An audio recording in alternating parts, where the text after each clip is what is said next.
Hello and welcome. This is Japan, and we just had NXT Battleground yesterday. And yeah, I figured we'd jump into the card, kind of rate it the best way we can, and kind of go from there. I guess also some the future ramifications of a lot of these matches will, I think, be pretty solid. First off, we had Sol Ruka versus Kalani Jordan. I think these two have just insane in-ring chemistry. I think everything that they've at least done together is really top tier, and this was no exception. Obviously, that Snow Snatcher at the very end was just absolutely amazing, but it really works with Kalani Jordan's physique and in-ring skill to make that work out really well. And God, that was an amazing ending to the match and stuff. I think the match itself just was everything you'd want from an opening match. It's one of those that stole the show, and like honestly, I just felt like it could have easily been like a main event of how well both of these two go. But I obviously think being first on sometimes is also like a really cool thing to do because you kind of set the tone of the whole entire show.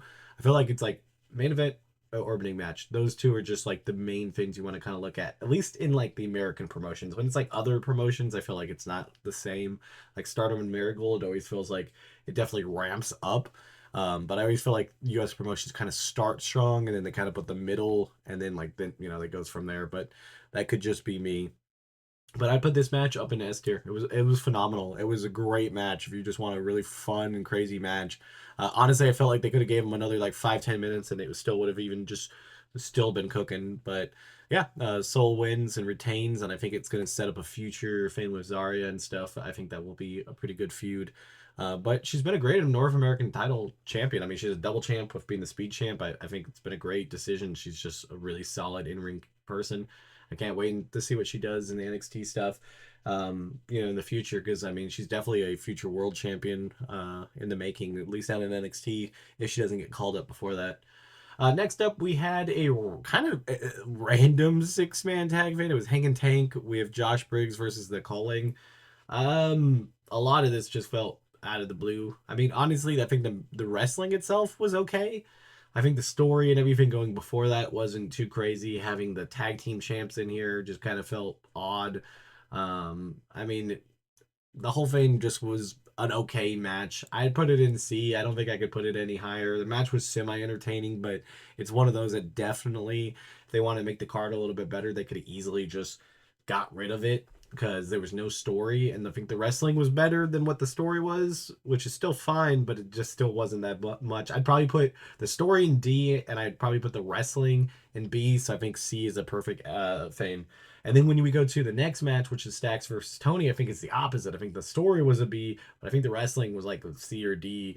Honestly, it's like I like Tony D'Angelo to a certain extent. I think he can put on some really good matches, but I don't think they give him just enough time to actually do that sometimes. Like I think he just goes in that match and like he does some good lifts and stuff, but I don't feel like they actually just let him wrestle. Like in some of the matches, like especially in like triple threats, like he's had some really good wrestling matches, but I feel like this one wasn't really that it. Channing, Stacks, it was a decent match for him, obviously being his kind of big push. He got the win and stuff, but honestly, I didn't really care too much for this match. I don't want to put it in D. I put it in C. They're solid. The story's been good, but I don't know what you really go from here. Honestly, the whole mob family thing doesn't really work for me as a gimmick in the long term. It works out at NXT and like it can do that, but neither of them will be able to use that really on the main roster and get away with it unless like they build a whole thing around them. And yeah, I think there's still some story coming from this, and it'll be some good NXT like week to week programming, but honestly, I didn't think it was anything too crazy. Like it was fun that it was on the card, but honestly, they could get rid of these two matches, and I don't think anybody would bat an eye. Like if somebody like I had to rewatch this pay per view, I'd probably just skip those two matches to be honest, because there's really no stakes in it other than just a right. Well, especially the six-man tag, but there's not much stakes in it for anything else. Then we go Stephanie Vercor and Jordan Grace. I think this was a solid defense by Stephanie. I think they had good in-ring chemistry. They really are the top of this division. Jordan Grace, I don't know what they're necessarily going to do with her. I mean, she's kind of in a weird position where she's like there and like their top, like one of the top three in the women's division in NXT, but she's not gonna have quite that opportunity everybody else has because she's already kind of like seasoned and ready. I don't know if a call up would be best for her just to kind of go, but like winning the title and stuff from Stephanie, if that's eventually what they're going to do, I don't think lasts super long for Jordan Grace because I don't think she's destined to be down here. I mean, the match was good. She did some good stuff, but I think she would be much more utilized in the mid card of the main event or the main roster right now because she could really add a lot of blood to like that SmackDown division with her and Julia battling over like the US title and stuff like that. I think that could be a lot better here. But I go back to the match. I thought it was really good. I honestly think like if you just go based off of wrestling, like a back and forth, I think this might have been the match of the night. The soul match was still really good. It's hard to really compare the two because I feel like they had two different tones of paces. I personally would, if I was showing somebody like what I thought was like the most thrilling match, I probably would put that one. I'd be like, hey, let's put this one on if I had to pick anyone on the card. But I still thought this match was absolutely amazing. Put it in S tier. Next up, we have Obafemi versus Miles Bourne. This match I figured on paper was going to be good. A lot of people weren't sure what we were going to get from it, but I think if you can see what Miles Bourne does in the ring, he's done really well. Obafemi always is like I feel like this man does not have bad matches. Like I feel like anything that I've rated, I would have to go back to all of them.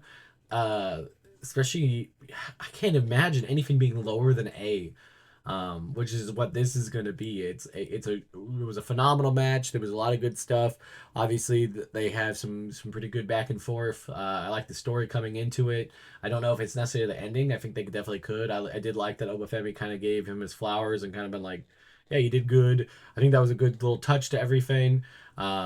But yeah, I mean, it was just a really good match. Obafemi's since he's had that North American title, it's just everything that every title match, every PLE that he's on, I think he's always on the top of the card of at least being A or above, which is insane. When I don't think there's a lot of people that I can say for that longevity and that streak of it, like a week or card to card, it's just always up there, and it's pretty cool too. Because especially a lot of them, he has like triple threats, which sometimes could make him be shadowed by other people. But even when he had that trick in Javon Evans one at Stand and Deliver, he still was like above and beyond the best wrestler out of the three. Like at least with what he was doing and stuff. It's hard to say he's a better wrestler than Javon Evans because of just like all the bouncy stuff he can do is still pretty insane. But yeah, solid A. I mean, there could be if somebody told me like, hey, no, man, that's actually an S tier match. I honestly probably wouldn't have much to argue about. I feel comfortable putting it in an A. I think A is still really good. Anything like A and S is really great. The only thing I think I ever put on the S to A tier is like if I was making a, compilation of the best matches for the last year of somebody, all the S tier matches would be stuff I'd include. The problem with Obafemi, he just has so many goddamn matches that are so good that I don't know if this even fits in his top five that I've seen in the last year just because of how well he's done. But it's still a phenomenal match. Next up, we had kind of a surprise to a certain extent. I really did think this was gonna happen. I thought there was a good chance that Trick Williams was gonna beat Joe Hendry for the title.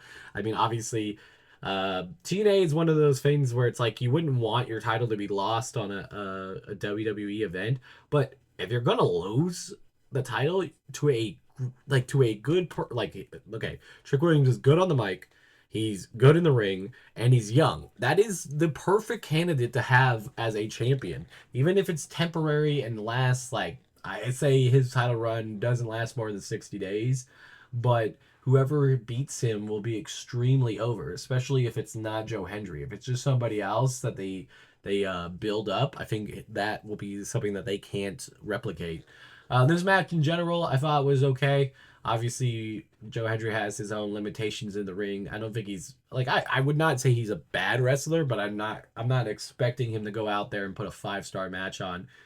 I do think this frees him up to eventually. A lot of people think he's going to be in the WWE, and I could see that definitely being something that happens. And yeah, this frees up a lot of that, and I think it really puts a shot in the arm to TNA to have a young, hungry champion in there that could really do some major work for them, especially for whoever dethrones them. And they really got to figure out who that person is, because whoever that person is going to have an instant like shot of being like right towards the top of everything humanly possible on TNA stuff. So I put this in B. I thought it was still better than some of the other matches. I think it was definitely the worst of all the title matches. It made sense as being the main event because it was going to be very shocking. Honestly, I think this card in general is a solid A, even though I have the 2 in the C. Because I really feel like they just added it to pad to the card. The Stacks and Tony D'Angelo match made sense to put on this card.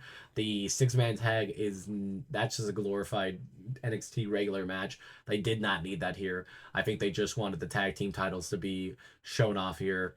But honestly, I thought it was a great card. I watched this on. I had watched it side by side with the AEW card, which I will also be covering on this channel. And there's a lot of stark differences when you see the wrestling side by side. It's kind of interesting. It's very rough to have to watch them side by side, but obviously with pacing and stuff like that between matches, it's not as hard as it thinks.